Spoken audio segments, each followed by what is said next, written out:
प्रणाम। आज की कृष्णेंद्र कथा 14 फरवरी है आज, और आज का दिन बहुत ही महत्वपूर्ण दिन है। इसको कुछ लोग वैलेंटाइन डे के नाम से मनाते हैं, कुछ लोग गाय पूजन दिवस के नाम से मनाते हैं, कुछ लोग बहुत सारे लोग इसको अलग अलग उससे मनाते हैं। 14 फरवरी बहुत ही महत्वपूर्ण दिन है आज का, और अंग्रेजी में वैलेंटाइन डे इसको मनाया जाता है, और हिंदी में सनातन प्रक्रिया में गाय को गले लगाओ कहा जाता है।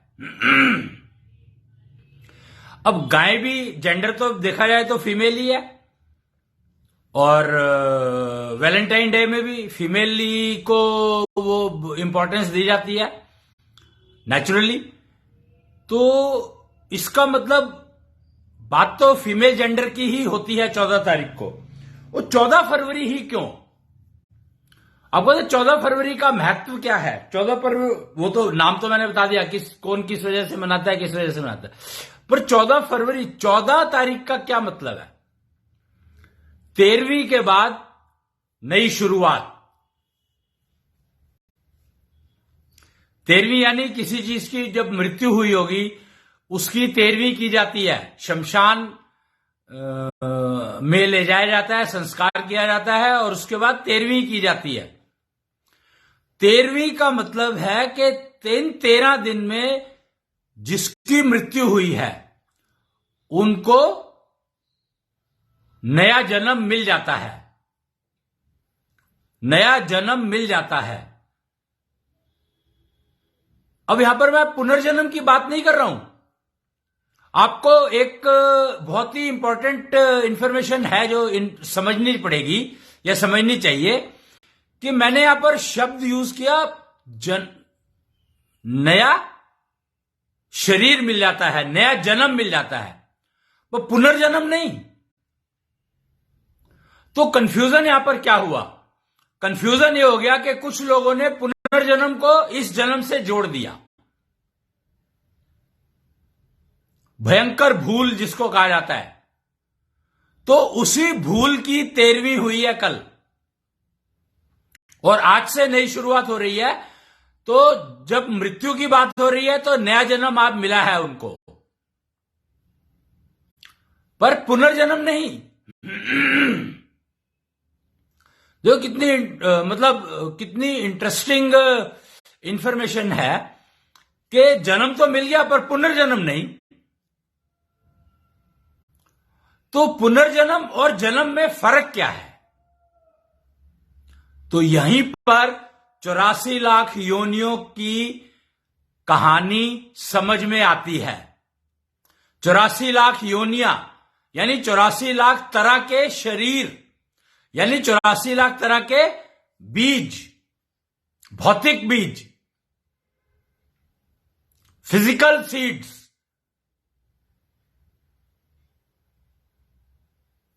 की बात कर रहा हूं मैं। तो 84 लाख योनियां जो कही गई हैं वो जन्म के लिए है। 84 लाख योनियों में जन्म होता है, हो सकता है, संभव है। किसका किसमें होगा ये कहां पर कैसे पता लगेगा? तो ये पता लगेगा आपको प्रिसाइजली आपके कर्मों से। गीता का ज्ञान,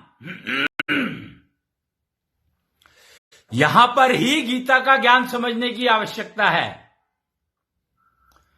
कि आपके जब तक सारे उधार उतर नहीं जाएंगे। यहां पर उधार का मतलब क्या है भाई? उधार का मतलब है कि आपने किसी से कुछ लिया है, कुछ दिया है, कुछ भी, तो वो उधार। आपकी इंद्रियों ने कुछ देखा और रिएक्शन किया, वो उधार।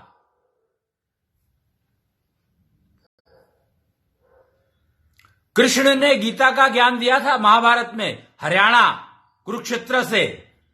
देखो कितनी कमाल की बात है कि हरियाणा जो है विश्व अध्यापक था, और अब उसको पुनर्स्थापना हुई है विश्व अध्यापक के पद पर, हरियाणा की। लेकिन जब हम गीता की बात करते हैं तो खाली कुरुक्षेत्र का नाम लिया जाता है। किस तरीके से कंफ्यूजन पैदा किया गया है संसार में, इस बात को समझने की आवश्यकता है। मैं पुनर्जन्म और जन्म के विषय में थोड़ा कंफ्यूजन दूर करने की कोशिश कर रहा हूं। भारत विश्व गुरु था, शुरू से ही था।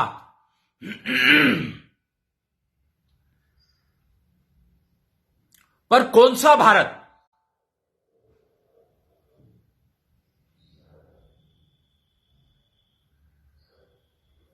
कौन सा भारत? और भारत को विश्व गुरु पद पर पुनर्स्थापना हुई 15 जुलाई 2006 को। तो इस बीच में क्या हुआ? यही है महाभारत का ज्ञान।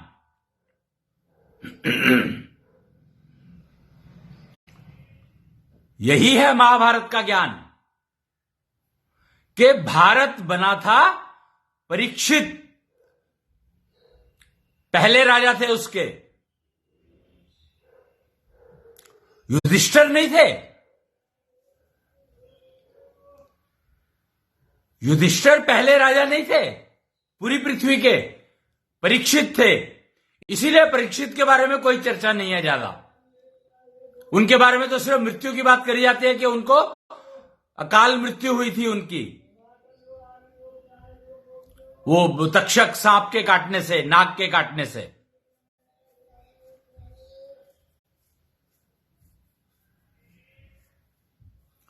और उसके बाद तो भारत को कोई क्या पोजीशन हो गई थी आप देख लो।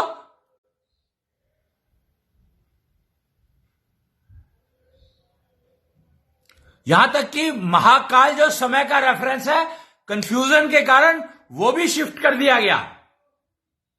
और इतना क्योस चल रहा है पूरे वर्ल्ड में। एक वर्ल्ड वॉर हो गई, 2 वर्ल्ड वॉर हो गई, तीसरी वर्ल्ड वॉर होने को तैयार है। हम जा कर रहे हैं। तो शब्दों को समझना आवश्यक है कि पुनर्जन्म और जन्म में क्या फर्क है।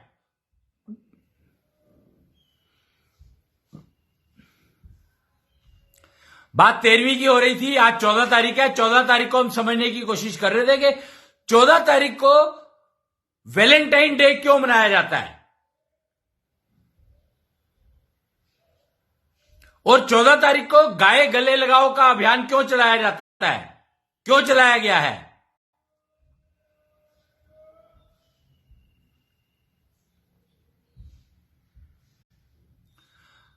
ये गाय कौन है, ये आपको शायद अब तक की कृष्णेंद्र कथाओं में समझ आ गया होगा कि गाय जो है, ब्रह्मांडधीश जब आए,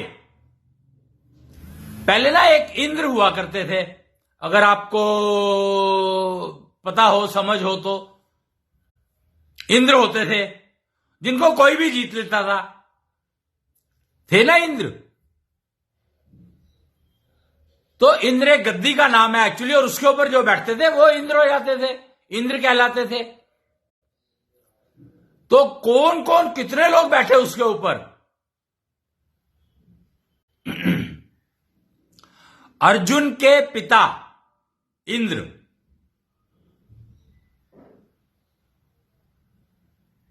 अर्जुन के पिता इंद्र जब थे तो उनको वो लास्ट इंद्र थे, आखिरी इंद्र थे।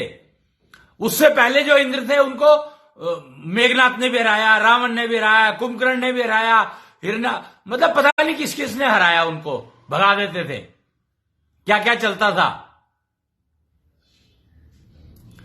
तो कृष्ण ने इंद्र को क्या किया था आपको पता है कि कृष्ण का इंद्र से क्या झगड़ा हुआ था? जबकि अर्जुन तो इंद्र के पुत्र थे, लेकिन कृष्ण के तो वो भक्त थे। तो वो कृष्ण के भक्त नहीं थे, वो कृष्ण के सखा थे। दोनों में फर्क है। द्रौपदी के सखा थे कृष्ण, सुदामा के मित्र थे, सखा नहीं थे।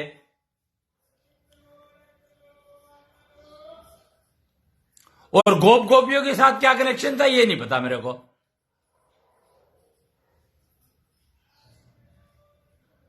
खैर, पता करके करना भी क्या है मेरे को। हम तो कृष्ण और इंद्र को समझने की कोशिश कर रहे थे। तो गोवर्धन नाम सुना होगा आपने, गोवर्धन की परिक्रमा की जाती है। तो गोवर्धन की जो कथा अगर आप सुनेंगे, किसी से भी सुन सकते हैं, वो कथा अगर समझें तो उस समय में कृष्ण ने इंद्र को जीत लिया था परमानेंट, और इंद्र का सिंहासन अपने कंट्रोल में ले लिया था पूर्णतया। यानी कोई इंद्र नहीं बनेगा अब, कृष्ण जिसको चाहेंगे उसको बनाएंगे इंद्र। और फिर उन्होंने डिक्लेयर किया महाभारत में कि अब इंद्र मैं बनूंगा, राजाओं का राजा इंद्र वो मैं हूं।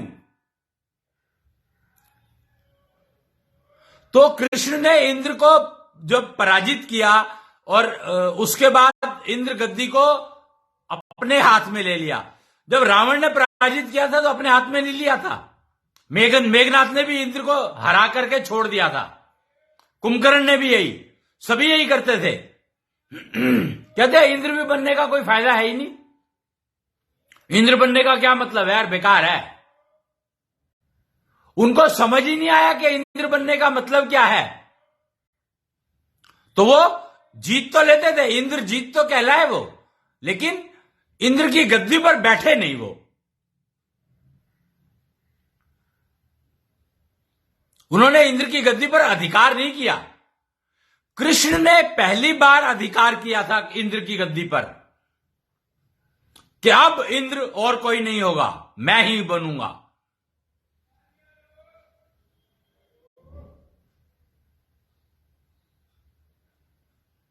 जी, तो हम बात कर रहे थे कि कृष्ण ने इंद्र की गद्दी तब ले ली थी अपने हाथ में, महाभारत में डिक्लेयर कर दिया था राजाओं में राजा इंद्र वो मैं हूं।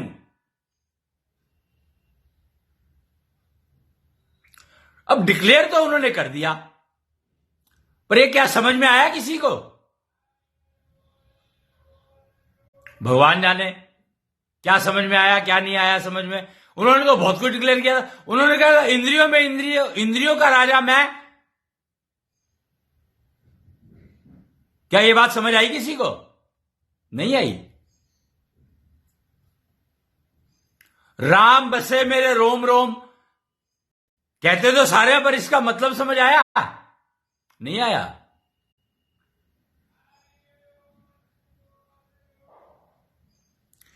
विष्णु, ब्रह्मा, महेश नाम तो सबने सुने हैं। 5 तत्वों से सारा संसार बना है, सारा यूनिवर्स बना है, सुना तो सबने है, पर समझ में क्या आया? वो अगर 5 तत्वों से सारा संसार बना है, सारा विश्व बना है, सारा ब्रह्मांड बना है, तो फिर ये पंचभूत क्या है, पंच महाभूत क्या है, 24वीं का क्या ज्ञान है, 13वीं क्यों करते हैं, संस्कार करने का मतलब क्या है? जन्म और पुनर्जन्म में मतलब नहीं समझ में आया। कभी समझने की कोशिश ही नहीं की किसी ने, लगता है ऐसा मेरे को।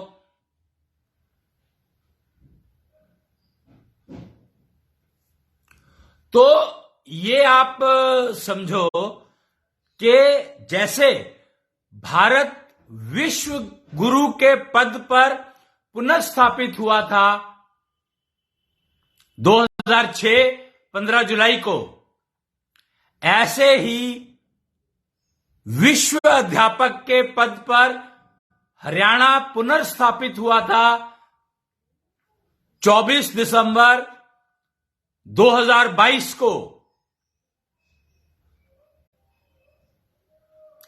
और द्वारकाधीश ब्रह्मांडधीश बनाए गए थे 11 नवंबर 2011 को। कृष्णेंद्र बने थे, उसके बाद उनको ब्रह्मांडधीश बनाने की प्रक्रिया शुरू हुई थी 2011 से, और 11 साल लगे,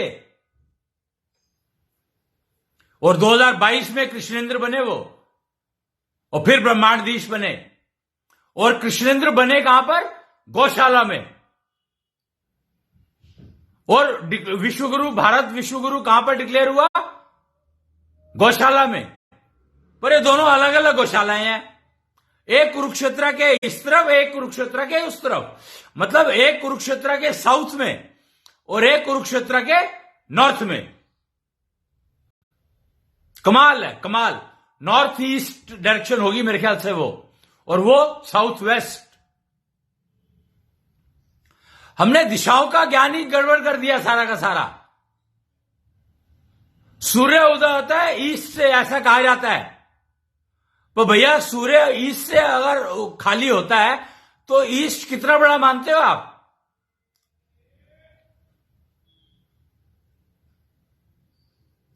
सूर्य 18 डिग्री चलता है, 9 डिग्री इधर 9 डिग्री इधर सेंटर से।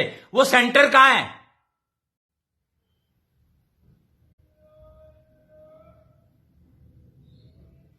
सेंटर कहां है वो?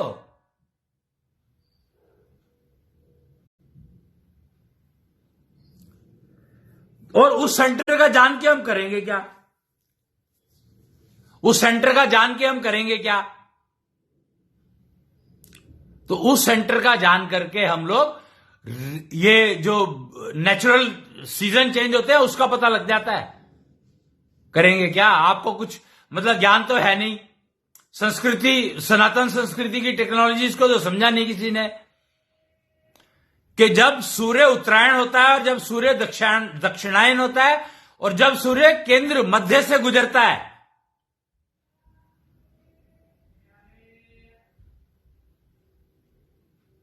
तीन पॉइंट हो गए।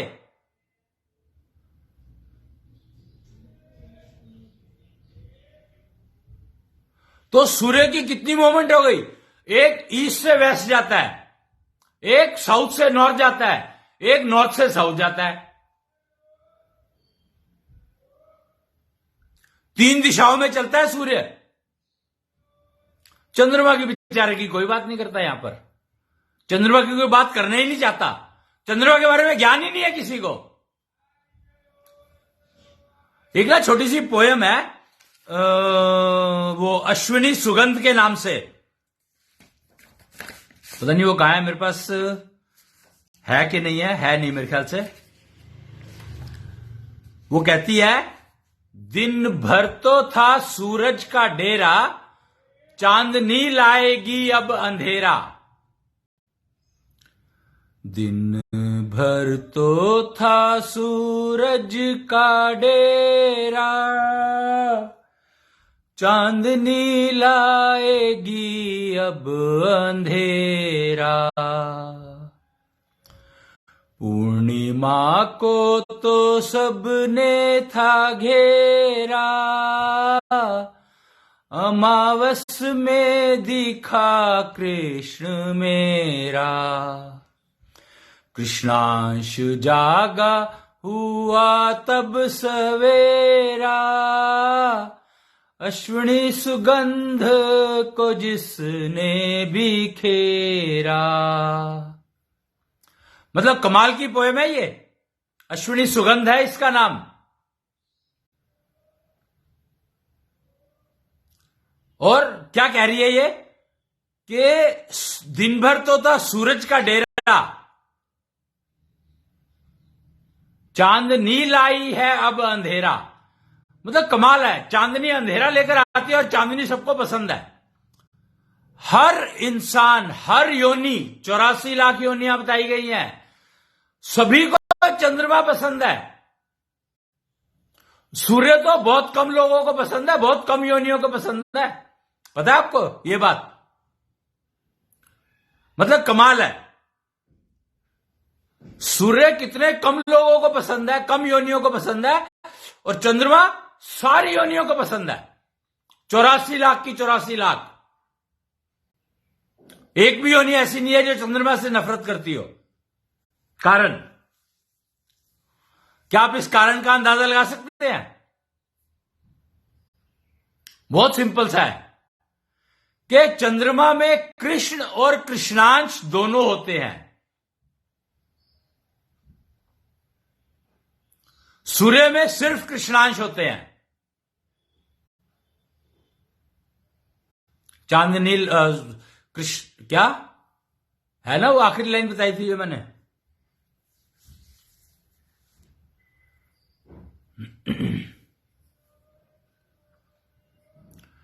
तो और जब सूर्य निकलता है, सवेरा होता है, कृष्णांश जब आता है, नारायण, उनको नारायण के नाम से जानते हैं हम। सूर्य में जब कृष्णांश होते हैं तो वो नारायण के नाम से जाने जाते हैं, और चंद्रमा में जब कृष्णांश होते हैं तो वो कृष्णांश के नाम से जाने जाते हैं, और वो पूर्णिमा में दिखते हैं। तो कृष्णांश को देखना संभव नहीं है। कारण, पूर्णिमा में चमक कितनी होती है कि कृष्णांश दिखाई नहीं देते, और सूर्य में चमक इतनी होती है कि नारायण दिखाई नहीं देते। तो कृष्णांश को देखना संभव नहीं है।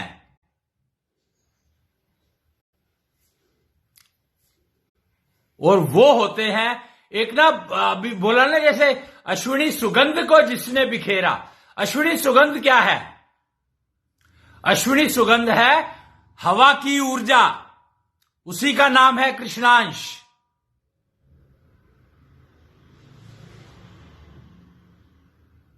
और सवेरे की हवा, अगर आप पीताम्बरो एनर्जी का उपयोग करना चाहते हैं तो सुबह की हवा में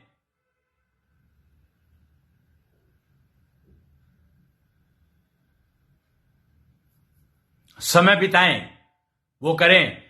क्या है वो ऐशो मूल वाक्य है ना, क्या है वो, आत्मा वही तो रथ है। वो फिर आनंद देखे जिंदगी में। 40 दिन ट्राई करें, अगर लाभ मिलता है तो रोज करना है, करना रोज ही है। पर अगर आप एक्सपेरिमेंट करना चाहें तो 40 दिन करके देख सकते हैं। सुबह 4 बजे से 7 बजे तक वो टाइम दिया हुआ है। 4 से 7 के बीच में कुछ है तो कुछ तो है। 7:12 तक है शायद, और 3:36 या तो कुछ तो शुरू हो, 4:12 पे शुरू होता है, मुझे नहीं पता, याद नहीं है मुझे। आप देख सकते हैं ऐशो मूल वाक्य। शाम को ब्लू ब्रिजो एनर्जी,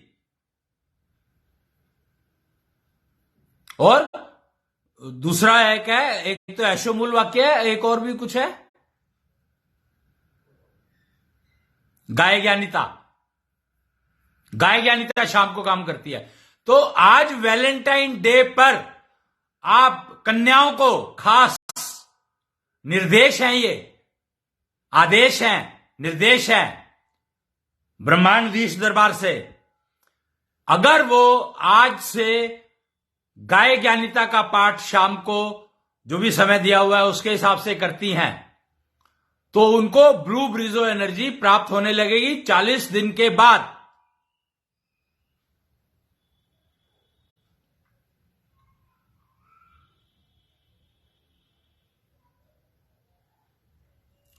और ब्लू ब्रिजो एनर्जी के उपयोग अगर आपने समझने हैं तो आप समझ सकते हैं ब्लू ब्रिजो एनर्जीज के एक्सपर्ट से।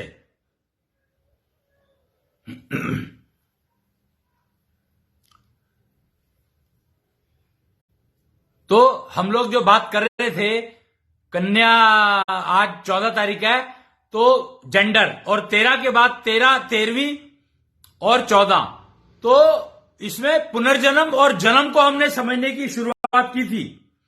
तो उसमें क्या क्या निकल के आ गया? पुनर्स्थापना, स्थापना, पुनर्स्थापना। यानी विश्व गुरु पद पर भारत पुनर्स्थापित हुए थे 2006 15 जुलाई में। तो अभी पुनर्स्थापना का वो चल रहा था। तो आज से जन्म की बजाय पुनर्जन्म में जाने का प्रक्रिया आप शुरू कर सकते हैं। और पीताम्बरो एनर्जी और ब्लू ब्रिजो एनर्जी का उपयोग यही है कि आप जितनी ज्यादा से ज्यादा यूज कर पाएंगे उतना ही आप पुनर्जन्म में जा पाएंगे। पुनर्जन्म का मतलब है कि आपको मनुष्य शरीर मिल जाए 13 दिनों के अंदर अंदर।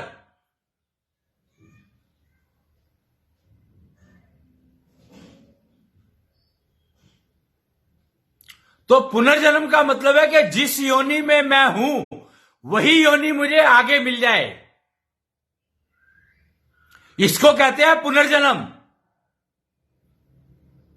और जन्म, मेरे को अभी कोई कुछ भी शरीर था, मरने के बाद मुझे कोई भी शरीर मिल सकता है आउट ऑफ 84 lakhs। वो मेरे कर्म के अनुसार होगा।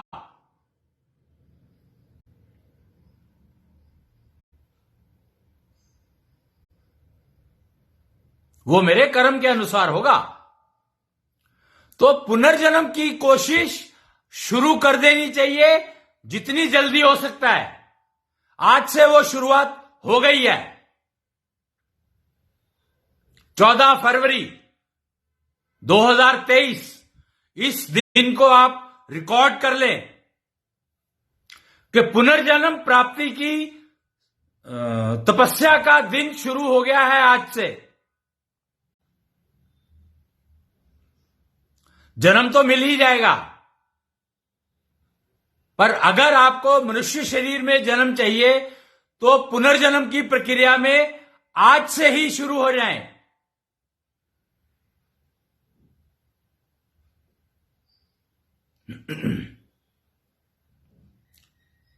जी, तो अब विश्व अध्यापक के पद पर 15 जुलाई को 2006 को भारत पुनर्स्थापित हुआ था। हरियाणा पुनर्स्थापित हुआ, विश्व अध्यापक के रूप में पुनर्स्थापित हुआ। गीता के समय में थे अध्यापक और अब पुनर्स्थापित हुए हैं विश्व अध्यापक के पद पर। और दिल्ली की कालका जी विश्व शिक्षक के पद पर पुनर्स्थापित हुई है। इंद्रप्रस्थ में हुई थी स्थापना पहले बार।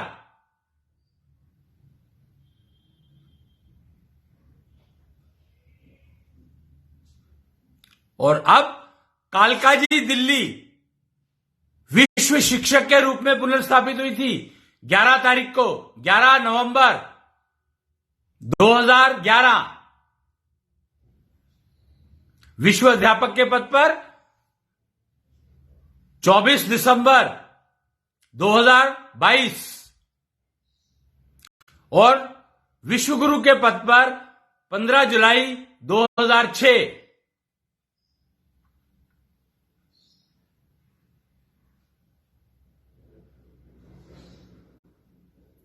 तो पुनर्स्थापना, और अब आज से 14 फरवरी 2023 से पुनर्जन्म की तपस्या का सिस्टम शुरू हो रहा है। और उसमें पहला स्टेप है ब्लू ब्रिजो एनर्जी एंड पीताम्बरो एनर्जी को प्राप्त करने की प्रक्रिया शुरू कर दो। दोनों एनर्जी चाहिए, नारी शक्ति जागरण।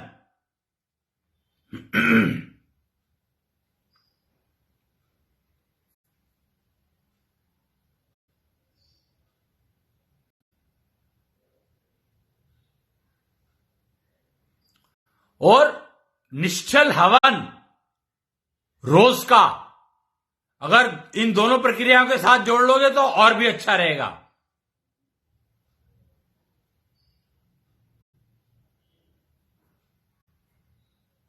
समय निर्धारित है इसके लिए पहले से ही।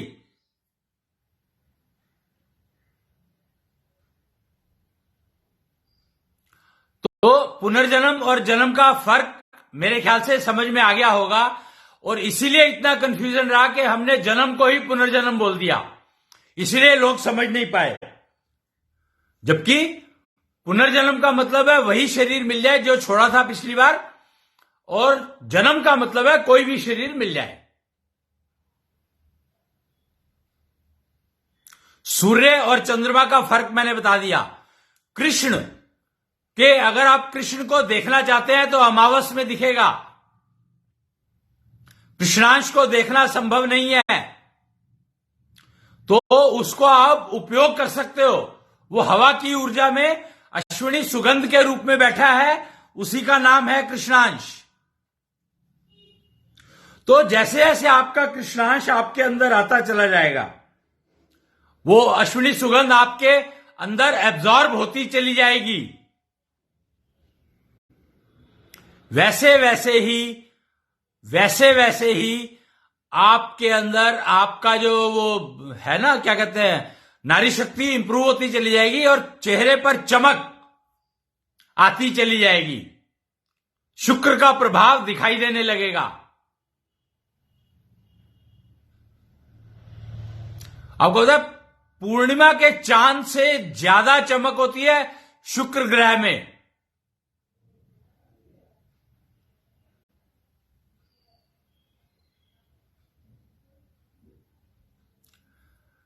तो ये आप देखो, समझो, और अगर चाहो तो उपयोग करना शुरू करो जैसे आपका मन करे।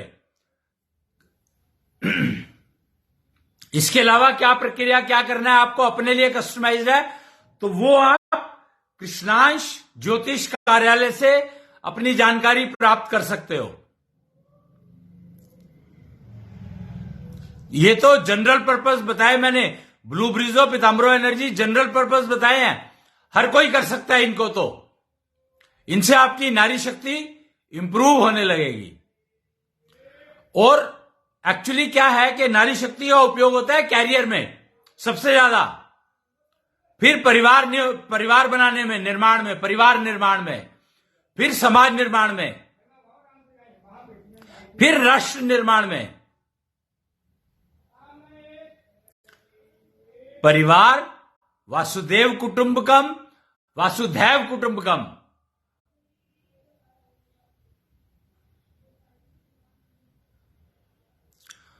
तो मेनली 13 तारीख को, 14 तारीख आज है, तो आज के दिन मेरे को ये बहुत ही इंपॉर्टेंट इंफॉर्मेशन शेयर करनी थी। ज्ञान कुंभ शुरू होने वाला है 18 फरवरी से, 18 से 24 फरवरी। इसमें व्यवहार ज्ञान को कवर किया जाएगा। कृष्णेंद्र कथा के माध्यम से व्यवहार ज्ञान पर चर्चा की जाएगी। आत्मज्ञान के लिए आप कृष्णांश ज्योतिष कार्यालय में संपर्क कर सकते हैं। अगर आपको अपना आत्मज्ञान कराना है तो वो बहुत ही आसान काम है। आसान से मतलब संभव है। आसान का मतलब ये नहीं है कि फ्री में हो जाएगा।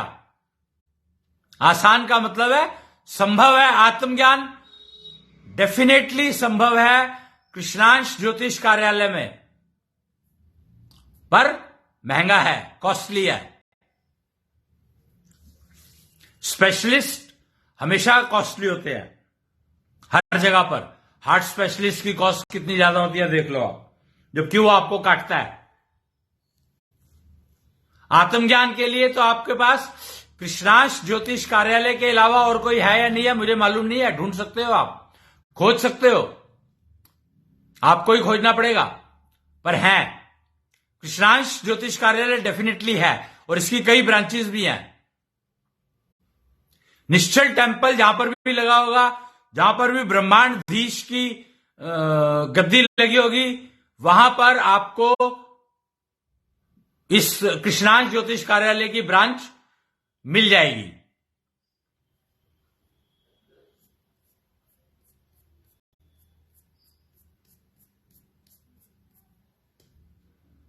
तो हम बात शुरू हुई थी हमारी, हम जो बात कर रहे थे वो कन्या जगत परेशान क्यों। हमारा जो आज का टॉपिक है वो है कन्या जगत परेशान क्यों। यह टॉपिक आज क्यों चुना गया? क्योंकि हम नारी शक्ति की बात करने वाले थे। नारी शक्ति के बारे में जानकारी तो पहले भी दी है। तो कन्या जगत परेशान है भी, कहीं हमें गलतफहमी तो नहीं है कि कन्या जगत परेशान है ही नहीं और हम सोच रहे हैं कि परेशान है। अभी एक मेरे हाथ में ना एक वो आई थी, एक कोई मैगजीन है कालपीडिया के नाम से। कालपीडिया मैगजीन है ये आई मेरे हाथ में आज, और इसमें एक सब्जेक्ट लिखा है महिला सशक्तिकरण, एक सही शुरुआत। और ये कब की है? जुलाई 2022।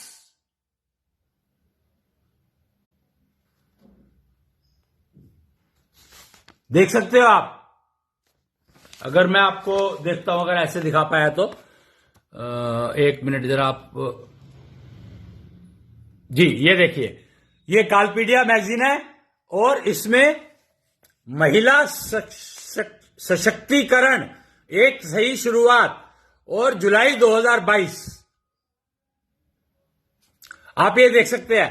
तो ये मैगजीन मेरे हाथ में आ गई आज।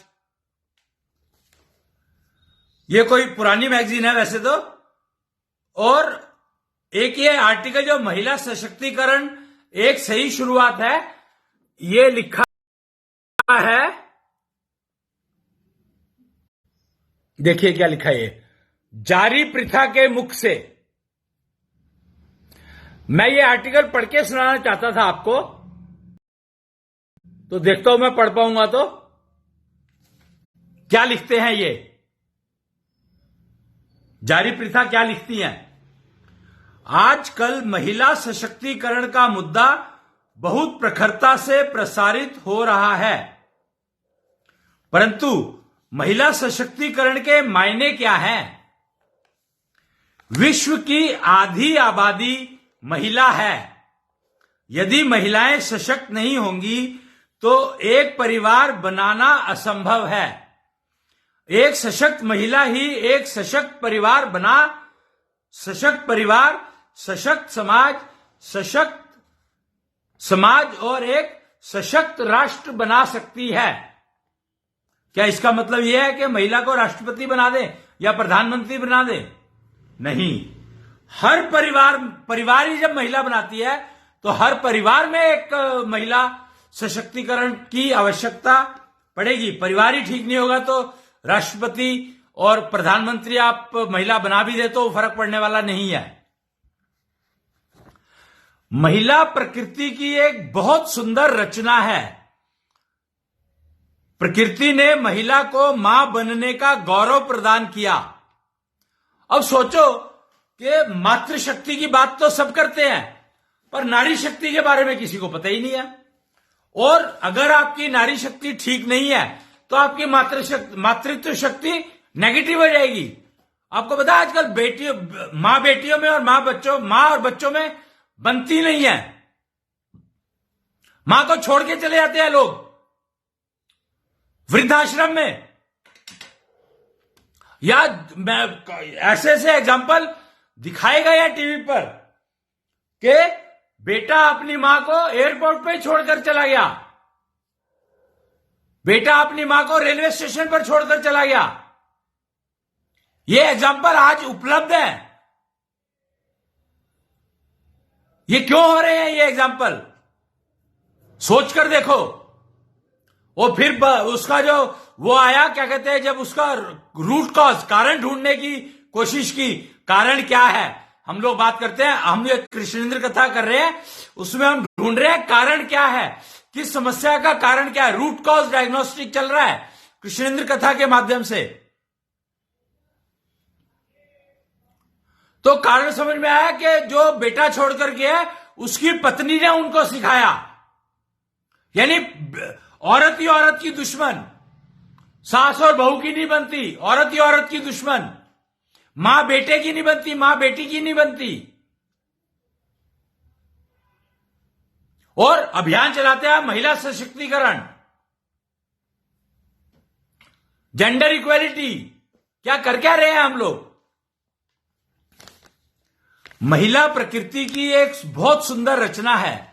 प्रकृति ने महिला को मां बनने का गौरव प्रदान किया, परंतु महिलाएं नहीं जानती कि वह खुद को कैसे संभालें।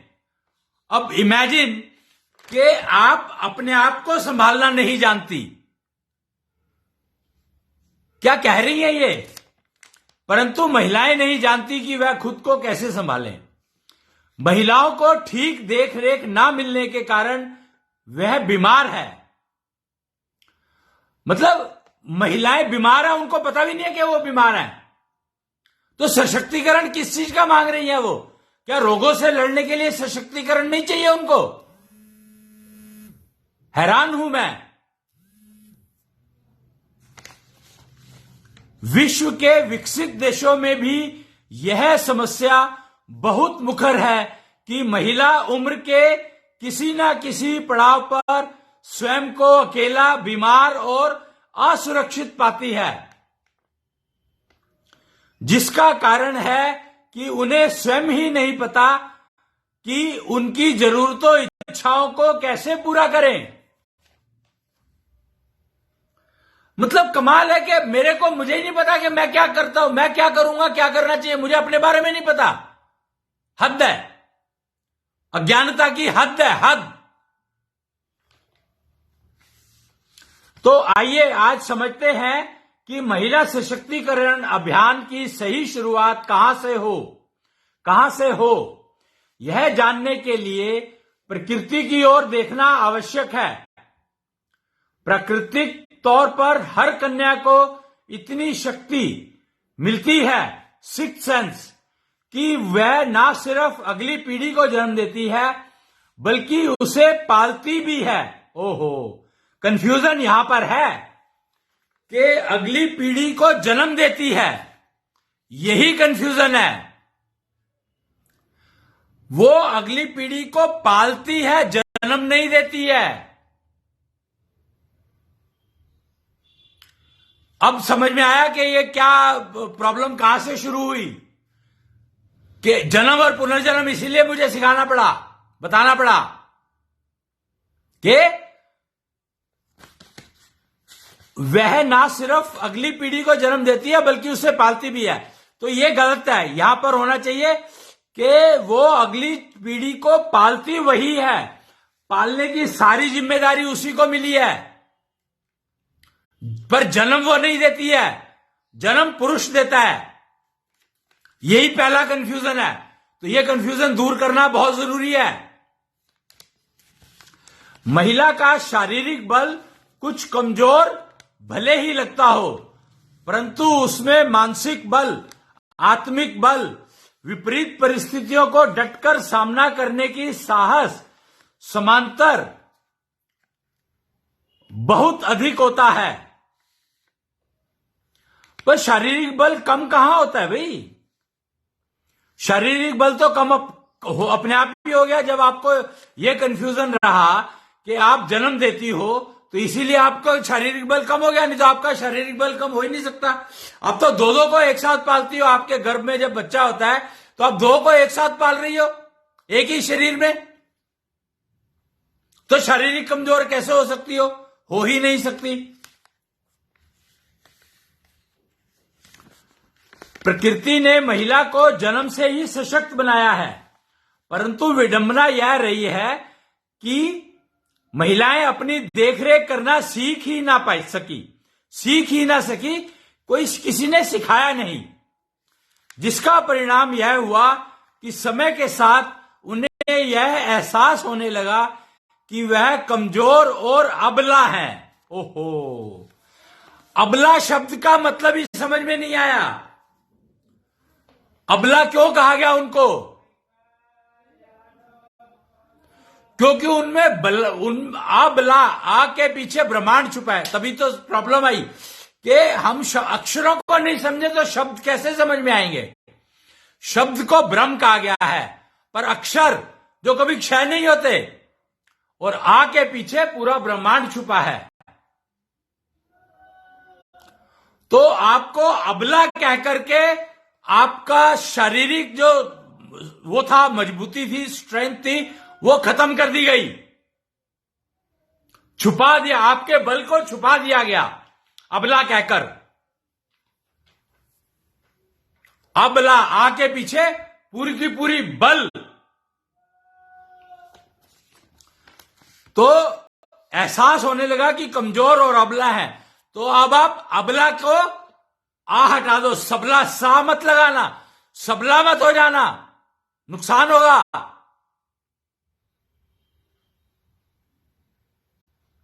बला बन जाओ। यह ज्ञान और बला बनते ही आपको सशक्तिकरण आपके अंदर अपने आप आ जाएगा। सिर्फ इस आ से बाहर आ जाओ, और आ से बाहर आने का तरीका आपको बता ही दिया मैंने। पुनर्जन्म हो रहा है, ये स्त्रियों का पुनर्जन्म हो रहा है आज, इसी शरीर में नया जन्म। बस ब्लू ब्रिजो एनर्जी, पीताम्बरो एनर्जी को आप ग्रहण करना शुरू कर दो, और कृष्णांश ज्योतिष कार्यालय से वो समझ लो, और E square physio virtual institute से ट्रेनिंग ले लो फेम मैनेजमेंट की। आज से आपका पुनर्जन्म शुरू हो सकता है अगर चाहे तो। आज से 14 तारीख है आज, वैलेंटाइन डे, इसका पूर्ण उपयोग करो। यह ज्ञान और जागरूकता हमारे समाज से विलुप्त ही रही कि प्रकृति से मिले उपहारों को स्त्री संभाले कैसे। तो ये उपहार क्या है और इनको संभालना कैसे है, सीखना है। तो आज से ही प्रयास शुरू कर दो। एलिजिबिलिटी के लिए 40 दिन पीताम्बरो एनर्जी और ब्लू ब्रिजो एनर्जी को रिसीव करना शुरू कर दो। कुच्छल सेतु को ग्रहण कर लो आज से ही।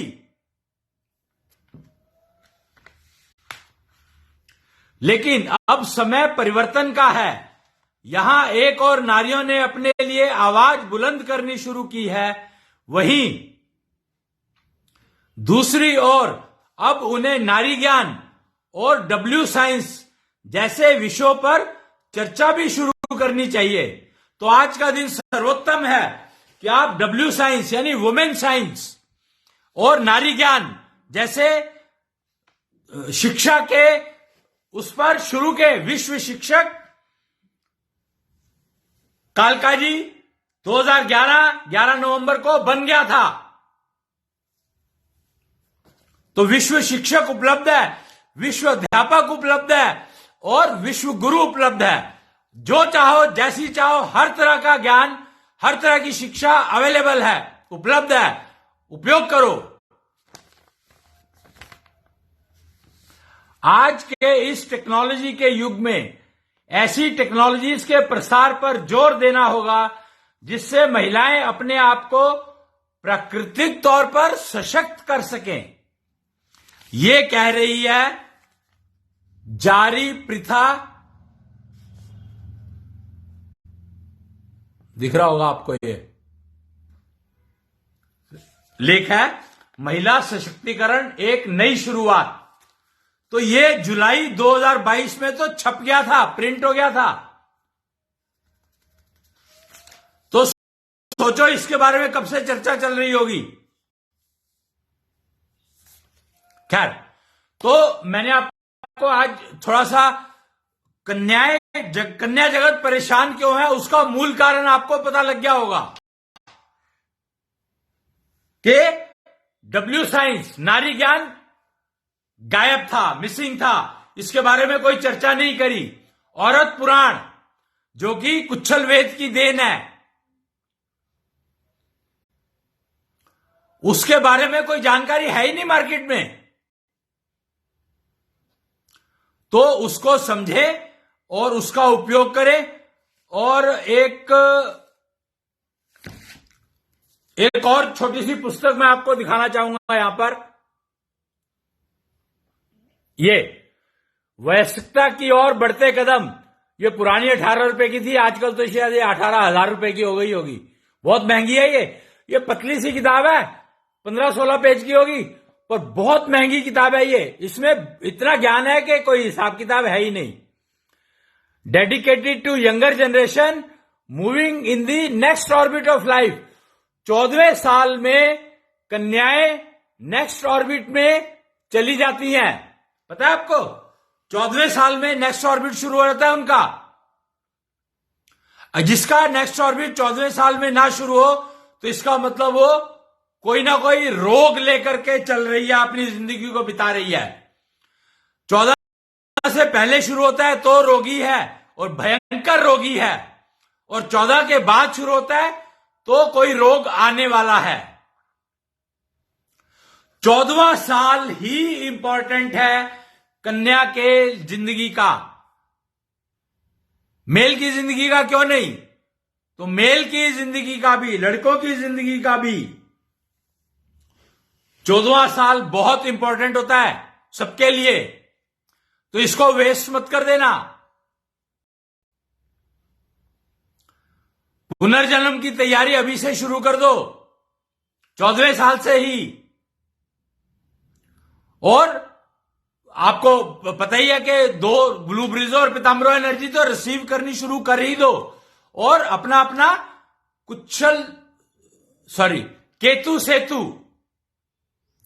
केतु सेतु धारण कर लो। जितनी जल्दी कर लोगे अच्छा रहेगा, आज से कर लो, और उसको पहन करके ही पीताम्बरो एनर्जी और ब्लू ब्रिजो एनर्जी को ग्रहण करने का सिस्टम शुरू होगा। आसान हो जाएगा, मतलब जल्दी हो जाएगा, एफिशिएंट हो जाएगा। I would say Ketu Setu bridge बना देता है आपका पीताम्बरो एनर्जी को रिसीव करने के लिए, और ब्लू ब्रिजो एनर्जी को रिसीव करने के लिए ब्रिज बनाता है केतु सेतु। कैसा होता है अगर आप, मैं दिखा सकता था आपको पर है नहीं अभी मेरे पास, कल दिखाया था मैंने, वैसे वो कल की कृष्णेंद्र कथा में देख सकते हैं आप लोग। केतु सेतु ढूंढ लेना, मिल जाएगा।